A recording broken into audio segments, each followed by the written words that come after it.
Calendrier de l'avant des astuces Home Studio. Ouh, oui. Salut les amis. Regardez. J'ai une MPC Live. Avoir une MPC Live, c'est un verbe du premier groupe. En fait, pourquoi j'ai une MPC Live? Vous avez peut-être vu qu'Akai a publié un nouveau firmware, le 2.3. J'avais fait une review l'année dernière là-dessus. C'est vrai qu'à l'époque, ça m'avait pas laissé un super souvenir, la MPC Live. Mais avec le firmware 2.3, maintenant, il y a un truc génial qu'on peut faire. On peut transformer sa MPC Live en synthé. C'est top! Faut qu'on check ça, c'est obligé.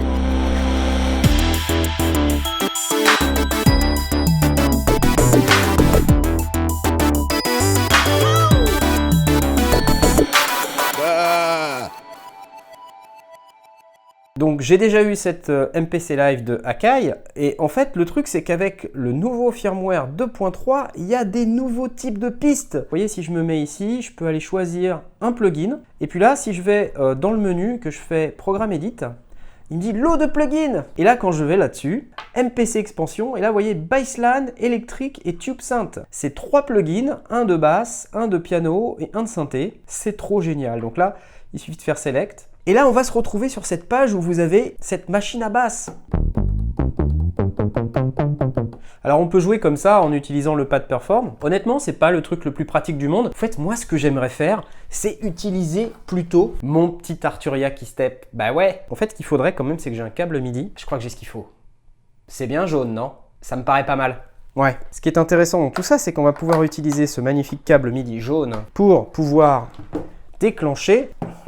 Je vais me mettre sur le MIDI in 1, ici. D'ailleurs, je suis sur batterie, je ne sais pas si vous aviez noté. Ok. Et là, maintenant, tout de suite, vous voyez, je peux jouer, quoi. C'est génial. Alors, si je fais Programme Edit, bon, désolé, je baisse un tout petit peu la luminosité, sinon on ne voit pas très bien. Et donc là, vous voyez, on va se retrouver avec ces 4 menus dans le Bassline.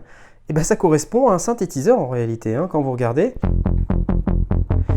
Et je vais pouvoir, avec les boutons Q-Link là qui sont sur la droite, on les voit pas très bien, désolé. Je vais pouvoir aller changer les formes d'ondes et puis...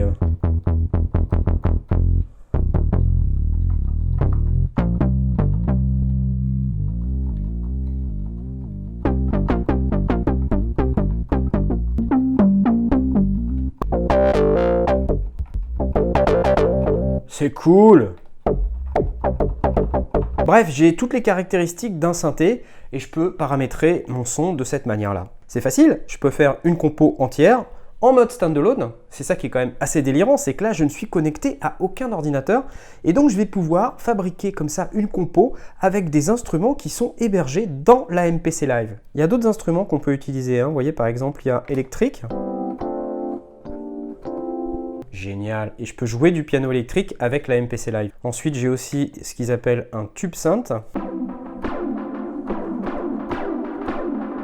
Voilà. Et puis évidemment, je peux profiter des fonctionnalités de la MPC Live pour pouvoir agencer mes séquences, mes tracks, mes programmes, etc., etc. Donc, c'est top.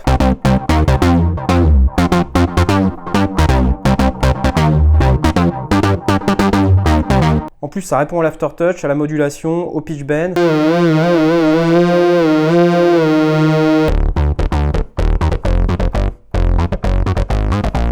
Ah, c'est cool. Vous aurez compris, il y a moyen de s'éclater. Et donc maintenant, ce qu'il faudrait faire, c'est charger un projet en fait. Et puis, je vais aller dans My Files.